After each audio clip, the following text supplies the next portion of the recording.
বিএনপির প্রতিজ্ঞা দেশের মানুষের কাছে, আসুন আমাকে ভোট দিতে হবে এমন কোনো কথা নেই। আপনার ভোট আপনিই দিবেন, যাকে ইচ্ছা আপনিই দিবেন। বাংলাদেশের রাজনীতিতে প্রায় 2 দশক ধরে আলোচিত নাম তারেক রহমান। প্রায় 17 বছর ধরে লন্ডনে নির্বাসিত জীবন কাটাচ্ছেন বিএনপির ভারপ্রাপ্ত চেয়ারম্যান। 1-11 থেকে শুরু করে আওয়ামী লীগের 15 বছরের শাসনামলে তার বিরুদ্ধে একের পর এক মামলা দিয়েছে সরকার। দেশে বৃহত্তর রাজনৈতিক দলের কাণ্ডারি হয়েও নেতাকর্মীদের কাছ থেকে দূরে থাকতে বাধ্য হচ্ছেন। ছাত্র জনতার অভ্যুত্থানের মধ্য দিয়ে শেখ হাসিনার পতনের পর বদলে গেছে প্রেক্ষাপট। রাজনৈতিক পট পরিবর্তনের মধ্য দিয়ে সুগম হয়েছে তারেক রহমানের দেশে ফেরার পথ। আমরা যদি 31 দফা সফল করতে পারি, তাহলে মানুষের ভোটের অধিকারকে প্রতিষ্ঠিত করতে পারি, তাহলেই তাদেরকে আমাদের জবাব দেওয়া হবে। আওয়ামী লীগ আমলে দায়ের করা সব মামলা থেকে মুক্ত হয়ে এরই মধ্যে উন্নত চিকিৎসার জন্য যুক্তরাজ্য গেছেন বিএনপির চেয়ারপারসন বেগম খালেদা জিয়া। সেখানকার বিখ্যাত দ্য লন্ডন ক্লিনিকে চিকিৎসা নেওয়ার পর এখন কিংস্টনে ছেলে তারেক রহমানের বাসায় আছেন তিনি। পরিবারের সদস্যদের সংস্পর্শে তার শারীরিক অবস্থার উন্নতি হয়েছে। বিএনপি চেয়ারপারসন এখন দেশে ফিরতে উদ্গ্রীব হয়ে আছেন। কিছুদিনের মধ্যে তার দেশে ফেরার বিষয়টি চূড়ান্ত হতে পারে। এমন প্রেক্ষাপটে রাজনৈতিক মহলে একটি প্রশ্ন বড় হয়ে উঠেছে, বিএনপির ভারপ্রাপ্ত চেয়ারম্যান কি মায়ের সঙ্গে দেশে ফিরবেন? বাংলাদেশের মানুষ জানে, বাংলাদেশের সকল, খালি শুধু বিএনপি নয়, বিএনপি অঙ্গ সহযোগী সংগঠন শুধু নয়, বাংলাদেশের সাধারণ মানুষ এবং অন্যান্য দলের রাজনৈতিক নেতা কর্মীরা পর্যন্ত জানে যে তারেক রহমানই গণতন্ত্র পুনরুদ্ধারের জন্য বিগত দীর্ঘদিন যাবৎ নেতৃত্ব দিচ্ছেন এবং এই মুহূর্তেও বাংলাদেশে গণতন্ত্র পুনঃপ্রতিষ্ঠার যে আন্দোলন সেখানে নেতৃত্ব দিয়ে যাচ্ছেন। এবং আমরা খুবই আশাবাদী, হয়তো একসাথে যাবে কিনা সেটা আপনাকে এই মুহূর্তে স্পষ্ট করে বলা সম্ভব নয়, কারণ এখানে বিভিন্ন প্রতিবন্ধকতা এবং ওনার শারীরিক কিছু প্রতিকূলতারও রয়েছে। আপনারা জানেন উনি সুস্থতার জন্য, চিকিৎসার জন্য এখানে এসেছিলেন। সবকিছু মিলিয়েই পরিস্থিতি বলে দিবে কখন উনি ইনশাআল্লাহ ফেরত যাবেন। এবং আমরা খুবই আশাবাদী অতি দ্রুত জনাব তারেক রহমান, আমাদের ভারপ্রাপ্ত চেয়ারম্যান, বাংলাদেশ জাতীয়তাবাদী দল ইনশাআল্লাহ বাংলাদেশে ফেরত যাবেন। বর্তমানে তারেক রহমানের দেশে ফেরার অন্যতম প্রতিবন্ধকতা আওয়ামী লীগ আমলে তার বিরুদ্ধে হওয়া 2 মামলা। অর্থ পাচারের একটি মামলায় 2013 সালের 17 নভেম্বর ঢাকার একটি বিশেষ জজ আদালত তারেক রহমানকে খালাসের রায় দেয়। দুদকের এ মামলায় তার বন্ধু ব্যবসায়ী গিয়াসউদ্দিন আল মামুনকে দেওয়া হয় 7 বছরের কারাদণ্ড।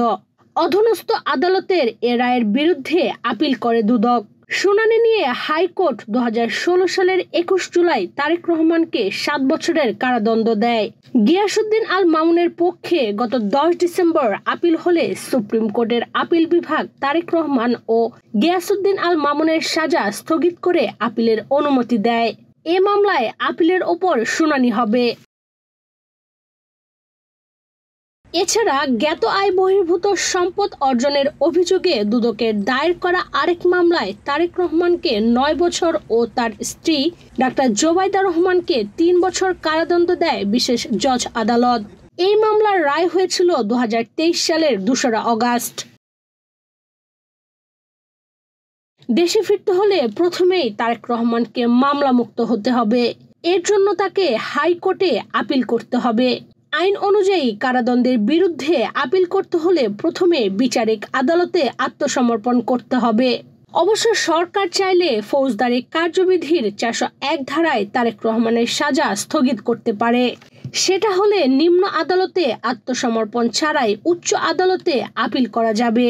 যদিও মামলা নিষ্পত্তির জন্য তারেক রহমান কোনো বিশেষ সুবিধা নিতে রাজি নন বলে জানিয়েছেন তার আইনজীবী ও বিএনপির আইন বিষয়ক সম্পাদক ব্যারিস্টার কায়সার কামাল।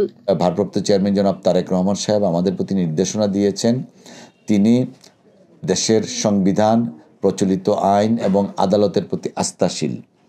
ওনার নির্দেশনা হচ্ছে প্রত্যেকটা মামলায় যেন, ওনার বিরুদ্ধে দায়ের করা প্রত্যেকটা মামলায় যেন আইনগতভাবে মোকাবেলা করা হয় এবং আইনগতভাবে নিষ্পত্তি করা হয়।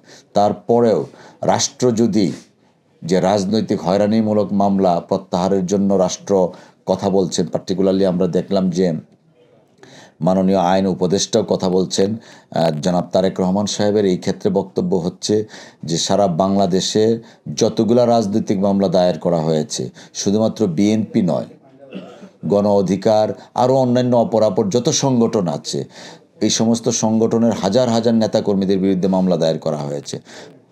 যদি রাজনৈতিকভাবে মামলাগুলো প্রত্যাহার করা হয়, প্রত্যেকের মামলা প্রত্যাহার করার পরে সর্বশেষ ব্যক্তি যেন তারেক রহমান সাহেব হন। অর্থাৎ যেমন গণপরিষদের গণ অধিকার সংগঠনের একজনের নামে মামলা দায়ের করা আছে, সেই মামলাটা প্রত্যাহার করতে হবে। বিএনপির একজন ওয়ার্ড নেতার নামে মামলা দায়ের করা হচ্ছে, সেই মামলাটা প্রত্যাহার করতে হবে। সমস্ত রাজনৈতিক মামলা প্রত্যাহার করার পরে যেন ওনার মামলাটা প্রত্যাহার করা হয়। তবে সব রকম আইনি জটিলতা কাটিয়ে ভারপ্রাপ্ত চেয়ারপারসন তারেক রহমান অচিরেই দেশে ফিরে সশরীরে দলের হাল ধরবেন। বিএনপির লাখ লাখ নেতাকর্মীর এমনটাই প্রত্যাশা। ইশরাত চৈতি, বাংলাদেশ প্রতিদিন।